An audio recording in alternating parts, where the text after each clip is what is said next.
ನಡೀತಾ ಇದೆ. ಇದನ್ನು ನಾವು ನಮ್ಮ ಭಾಷೆಯನ್ನು ಕಾಪಾಡಲೇಬೇಕಾಗಿದೆ. ಇದರ ಜೊತೆಯಲ್ಲಿ ನಮ್ಮ ನೆಲ ಜಲ ಎಲ್ಲವನ್ನೂ ರಕ್ಷಣೆ ಮಾಡ್ತಕ್ಕಂಥದ್ದು ನಮ್ಮ ಕನ್ನಡಿಗರ ಜವಾಬ್ದಾರಿಯಾಗಿದೆ ಅಂತ ಹೇಳಿಬಿಟ್ಟು 1915ರಲ್ಲಿ ಬೆಂಗಳೂರಿನ ಕೃಷ್ಣರಾಜ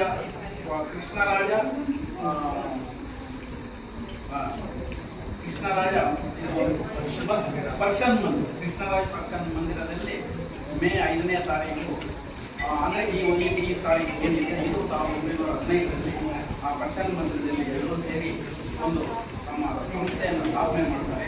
ಕನ್ನಡ ಸಾಹಿತ್ಯ ಪರಿಷತ್ತಿನ ಸಂಸ್ಥಾಪನಾ ದಿನಾಚರಣೆ ನಾನು ಪ್ರಾಮಾಣಿಕವಾಗಿ ಹೇಳ್ತೀನಿ. ನಮ್ಮಲ್ಲಿ ಅದೇನೋ ಒಂಥರ ಆಗ್ಬಿಟ್ಟಿದೆ. ಶಿಕ್ಷಣ ಅಂತಂದಾಗ ಸರ್ಕಾರಿ ಸಂಸ್ಥೆಗಳು ಹೋದ್ರೆ ನನ್ನ ಮಗ ನಮ್ಮ ಮಗಳು ಹಾಳಾಗ್ತಾರೆ. ಸರ್ಕಾರಿ ಸಂಸ್ಥೆಗಳು ಪಾಠಗಳು ಮಾಡಲ್ಲ, ಸರ್ಕಾರಿ ಸಂಸ್ಥೆಗಳು ಮೇಷ್ಟ್ಗಳಿರಲ್ಲ, ಸರ್ಕಾರಿ ಸಂಸ್ಥೆಗಳು ಮೇಲ್ಛಾವಣಿ ಕೆಳಗೆ ಬಿದ್ದೋಗುತ್ತೆ, ಕೆಳಗಡೆ ನೆಲ ಡೌಟಾಗಿರುತ್ತೆ, ಡೆಸ್ಕ್ ಮುರಿದೋಗಿರುತ್ತೆ, ಚಾಕ್ ಪೀಸ್ ಇರಲ್ಲ.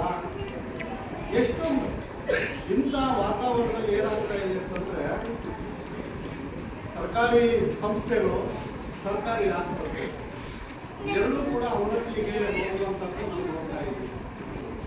ತಮ್ಮ ಮಕ್ಕಳಿಗೆ ಇಲ್ಲಿರುವಂಥ ಮಕ್ಕಳಿಗೂ ನಾನು ಅದೇ ಹೇಳ್ತಾ ಇರೋದು, ಯಾರು ಆಂಟಿ ಅಂಕಲ್, ಯಾರೋ ಬೇರೆಯವ್ರಿಗಾದ್ರೆ ಆಂಟಿ ಅಂಕಲ್ ಅಂತ ಕರೀರಿ. ನಿಮ್ಮ ಸ್ವಂತ ಸಂಬಂಧಿಗಳಿಗೆ ಯಾವ ಸಂಬಂಧ ಇದೆಯೋ ಆ ಸಂಬಂಧದಲ್ಲಿ ಕರೆಯೋದಕ್ಕೆ ಪ್ರಯತ್ನ ಪಡಿ.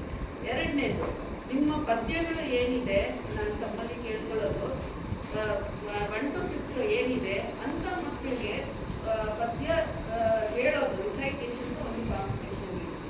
ತಿಂಗಳಿಗೆ ಒಂದು ಟೈಮ್, ಒಂದು ಡಿಬೇಟ್ ಆಗಿರ್ಬೋದು ಅಥವಾ ಒಂದು ಎಸ್ಸೆ ಕಾಂಪಿಟೇಷನ್ ಆಗಿರ್ಬೋದು, ಒಂದು ಕಾವ್ಯ ಪರಿಚಯ ಮಕ್ಕಳು ಒಂದು 2 to 3 weeks ಒಂದು ಕಾಂಪಿಟೇಷನ್ ಇದ್ದಾಗ ಅದು ನಮಗೆ ಎಕ್ಸಾಮಿನೇಷನ್ಗೂ ಹೆಲ್ಪ್ ಆಗುತ್ತೆ. ಮತ್ತು ಮಕ್ಕಳಿಗೂ ನಮ್ಮ ಕವಿಗಳು 8 ಜನ ಜ್ಞಾನಪೀಠ ಪ್ರಶಸ್ತಿ ಪಡೆದಿರುವಂಥ ಕವಿಗಳಿದ್ದಾರೆ, ಅದು ಎಕ್ಸಾಮ್ಗೂ ಬರುತ್ತೆ. ಮಕ್ಕಳಿಗೂ ನಮ್ಮ ಕವಿಗಳ ಬಗ್ಗೆ ಅವರನ್ನು ತಿಳ್ಕೊಳ್ಳೋದಕ್ಕೆ ಒಂದು ಅವಕಾಶವೂ ಸಿಗುತ್ತೆ. ಮಹಾರಾಜರ ಆಶಯದಂತೆ ವಿಶ್ವೇಶ್ವರಯ್ಯನವರು ಈ ಒಂದು ಕೊಡುಗೆಯನ್ನು ಕೊಟ್ಟಾಗಿನಿಂದ ಈ ಪ್ರಾರಂಭ ಆದಾಗಿನಿಂದ ಕೂಡ ಕರ್ಕೊಂಡು ಬಂದಿರ್ತಕ್ಕಂಥ ನಿರ್ಮಲವಾಗಿ ಬೆಳೆದಿರ್ತಕ್ಕಂಥ ಸಂಸ್ಥೆ ಮುಖ್ಯವೇ ಹೊರತು ವ್ಯಕ್ತಿಗಳು ಯಾರು ಮುಖ್ಯ ಅಲ್ಲ. ಹಾಗಾಗಿ ಗುರುವಲ್ಲಿ ಸಾಹಿತ್ಯ ಪರಿಷತ್ತು ಅದೇ ರೀತಿಯಾಗಿರ್ತಕ್ಕಂಥ ಇತಿಹಾಸ ಇದೆ. ಈ ತಾಲೂಕಿನಲ್ಲಿ ಮೊದಲು ಕೇವಲ 18 ಜನ ಸದಸ್ಯರು, ಸುಮಾರು 20 ವರ್ಷಗಳ ಕಾರಣ ಮುಂದೆ ಅಧ್ಯಕ್ಷರು ಕೂಡ ಆಗಿದ್ದು. ಅಧ್ಯಕ್ಷ ಗೋಡಿಗಳು ಕೂಡ ಯಾರು ತೆಗೆದುಕೊಳ್ತಾ ಇರಲಿಲ್ಲ.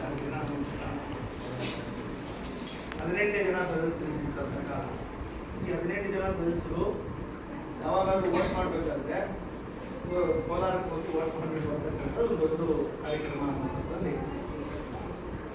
ಆದರೆ ಅವ್ರ ಕೊಡುಗೆಯನ್ನು ಅವರು ಅಪಾರವಾಗಿ ಶೆಟ್ಟಪ್ಪನವರು ದೇವಿ ಶೆಟ್ಟಪ್ಪ ನಮ್ಮ ಮಾಸ್ತರು, ಅವರು ಜಿಲ್ಲಾ ಅಧ್ಯಕ್ಷರು ಕೂಡ, ಪೂರ್ಣಿಮಾ ಅವರು ಕೂಡ, ಗುರುಬಂಡೆ ಪೂರ್ಣಿಮಾ ಅವರು ಕೂಡ ಜಿಲ್ಲಾ ಅಧ್ಯಕ್ಷರು. ಸಾಹಿತ್ಯ ಕ್ಷೇತ್ರಕ್ಕೆ ಗುರುಬಂಡೆ ಕೊಡುಗೆ ಅಪಾರವಾಗಿತ್ತು. ರಾಮಾಚಾರ ಬರೆಯಾಗಿ ರೆಡ್ಡಿಯವರಾಗಿತ್ತು. ಇಂತಹ ಅನೇಕವಾಗಿರ್ತಕ್ಕಂಥ ಪ್ರತಿಭೆಗಳನ್ನು ನೋಡಿರ್ತಕ್ಕಂಥವರು ಚೆಂಡೂರು ಇರ್ತಕ್ಕಂತಹ ರಾಜು ಚೆಂಡೂರು